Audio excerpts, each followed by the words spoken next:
गभर्नमेन्टनिखौ सब मोनजोबगोन जाय सब नीट पास जानायानो नङा जाय नीट पास जानानै गभर्नमेन्ट मेडिकेल कलेजाव एडमिशन मोनगोन सब जेई पास जानायानो नङा जाय जेई पास जानानै आईआईटी एनआईटी बादियाव एडमिशन मोनगोन बिथांमोना गभर्नमेन्टनिफ्राय सब मोनजोबगोन माहाजोन दुखिया गोरिब बेखौ गभर्नमेन्टआ डिसिसन लागोन एसे मिटिङाव डिसिसन लागोन दा बेखौ गभर्नमेन्टआ होगोन नोंसोर उन समाव मिन्थिगोन आरो जायहा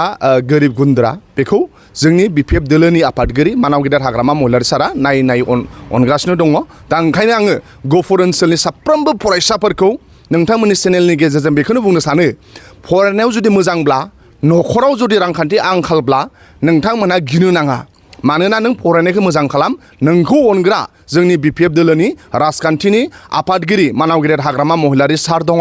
आरो बेबादिनो हाग्रामा महिलारि सारा नायै अनबोगासिनो दङ ओंखायनो गहपुर हालामनि जाय रोंगौथि गोनां फरायनो लुबैनाय खस्थ' खालामो नोंथांमोना रांखान्थि हालोदा मोजां नङाब्लाबो नोंथांमोना दुखु दाजा जानो नाङा नोंथांमोना एग्जाम्पोल लानानै फराय आरो नोंखौ अनग्रा बिटिसि हालामाव गोबां सुबुं दङ बेनि गेजेराव जोंनि बिपिएफ दोलोनि आफादगिरि मानाव गेदेर हाग्रामा महिलारि सार दं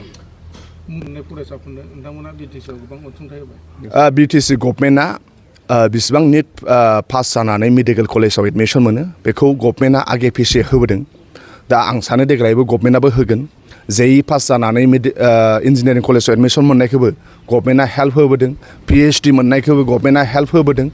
दा बेबादि हेल्पखौ बिटिसि गभर्नमेन्टआ होगोन आरो बिथांमोना हयथ' प्रसेसनि गेजेरजों होगोन दा जोंनि थाखाय गोग्गाथाव बाथ्रा बिटिसि बादियाव गोबां नीट पास जादों जेई पास जादों जोंनि गथ' गथाया फरायनाय कम्पिटिटिभआव बिथांमोना आगान होबाय बे जोंनि थाखाय गोग्गाथाव बाथ्रा आरो जाय गोरिब जायनि न'खराव निखावरि बेफोरबादिनो जोंनि बिपिएफ दोलोनि प्रेसिडेन्ट हाग्रामा महिलारि सारा गावनि फारसेनिफ्राय बिथांमोनहा जोंखौ हैनो होदों थिग बेबादिनो दिनै जोङो गहपुर हालामाव फैनानै सासे रोंगौथि गोनां उदांस्रि रानि बसुमतारिनि आंगो बिमा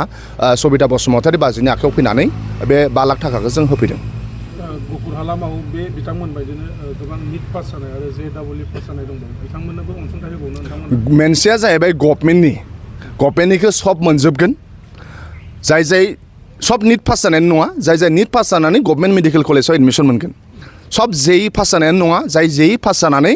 आईआईटी एनआईटी बादियाव एडमिशन मोनगोन बिथांमोना गभर्नमेन्टनिफ्राय सब मोनजोबगोन माहाजोन दुखिया गोरिब बेखौ गभर्नमेन्टआ डिसिसन लागोन एसे मिटिङाव डिसिसन लागोन दा बेखौ गभर्नमेन्टआ होगोन नोंसोर उन समाव मिन्थिगोन आरो जायहा गोरिब गुन्द्रा बेखौ जोंनि बिपिएफ दोलोनि आफादगिरि मानाव गेदेर हाग्रामा महिलारि सारा नायै अनगासिनो दङ दा ओंखायनो आङो गहपुर ओनसोलनि साफ्रोमबो फरायसाफोरखौ नोंथांमोननि चेनेलनि गेजेरजों बेखौनो बुंनो सानो फरायनायाव जुदि मोजांब्ला न'खराव जुदि रांखान्थि आंखालब्ला नोंथांमोनहा गिनो नाङा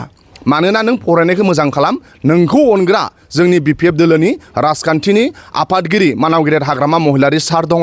आरो बेबादिनो हाग्रामा महिलारि सारा नायै अनबोगासिनो दङ ओंखायनो गहपुर हालामनि जाय रोंगौथि गोनां फरायनो लुबैनाय खस्थ' खालामो नोंथांमोना रांखान्थि हालोदा मोजां नङाब्लाबो नोंथांमोना दुखु दाजा जानो नाङा नोंथांमोना एग्जाम्पोल लानानै फराय आरो नोंखौ अनग्रा बिटिसि हालामाव गोबां सुबुं दङ बेनि गेजेराव जोंनि बिपिएफ दोलोनि आफादगिरि मानाव गेदेर हाग्रामा महिलारि सार दं